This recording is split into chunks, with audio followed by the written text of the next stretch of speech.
Grossesse plus médicaments égale danger, avec ou sans pictogramme. En France, nous consommons trop de médicaments, 48 boîtes par personne par an en moyenne. Dans certaines situations, il est utile de prendre un médicament, mais tous les médicaments exposent à des dangers. Quand une femme enceinte prend un médicament, les dangers sont pour elle, pour la grossesse et pour le bébé. Quantité de médicaments sont toxiques pour le fœtus. En 2017, en France, 2 pictogrammes sont désormais obligatoires sur les conditionnements de médicaments. Je représente le danger de la prise pendant la grossesse. Je symbolise une interdiction du médicament. L'objectif est de signaler un danger pour les patientes enceintes ou en âge de le devenir, repérable sans attendre la lecture de la notice. Tous les médicaments dont le RCP mentionne des risques pour l'enfant à naître sont concernés. Le RCP, c'est le résumé des caractéristiques d'un médicament, c'est-à-dire le document validé par les autorités de santé pour informer les soignants sur le médicament. Les autorités de santé françaises estiment que 60% des RCP mentionnent des risques fétotoxiques ou tératogènes pour l'homme ou pour l'animal. Dépakine, ça vous dit quelque chose ?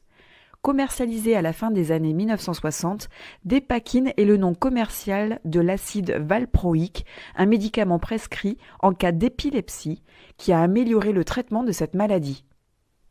Bien que la toxicité pour le fœtus soit connue scientifiquement dès les années 1980, le médicament a continué d'être prescrit à des femmes enceintes qui en ignoraient les dangers.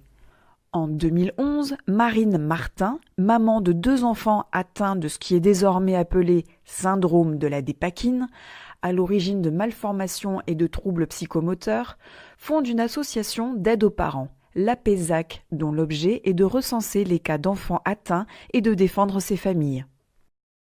Ces parents vont lancer l'alerte dans les médias, jusqu'à faire progresser la réglementation et obtenir l'obligation d'apposer un pictogramme assorti d'un message d'avertissement sur les boîtes de Dépakine. Ce dispositif est généralisé fin 2017 à tous les médicaments.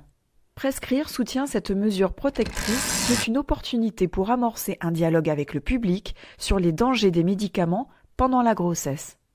Ces pictogrammes ne peuvent pas tout. Cette avancée ne doit pas faire oublier qu'il y a beaucoup d'incertitudes sur les dangers des médicaments, en particulier quand ils sont pris par une femme enceinte, que les effets nocifs d'un médicament pris pendant la grossesse sont souvent reconnus longtemps après leur commercialisation, et pendant ce temps, l'absence de pictogramme risque de rassurer à tort. Que, une fois ces risques signalés, les autorités de santé mettent du temps à les accepter et à les retranscrire dans les RCP, avec parfois des messages ambigus. Par exemple, l'ibuprofène. Pris en début de grossesse, il semble exposé à des fausses couches et à des malformations cardiaques. Pris en deuxième partie de grossesse, il expose à des problèmes cardiaques et rénaux. Mais les RCP de ce type d'anti-inflammatoires mentionnent une contre-indication à partir du 6e ou du 7e mois de grossesse. Manifestement, d'un médicament à l'autre, les pictogrammes peuvent différer, d'autant que c'est au laboratoire de définir les pictogrammes et les mentions sur leurs médicaments. Les médicaments sont dangereux pendant la grossesse, jusqu'à preuve du contraire.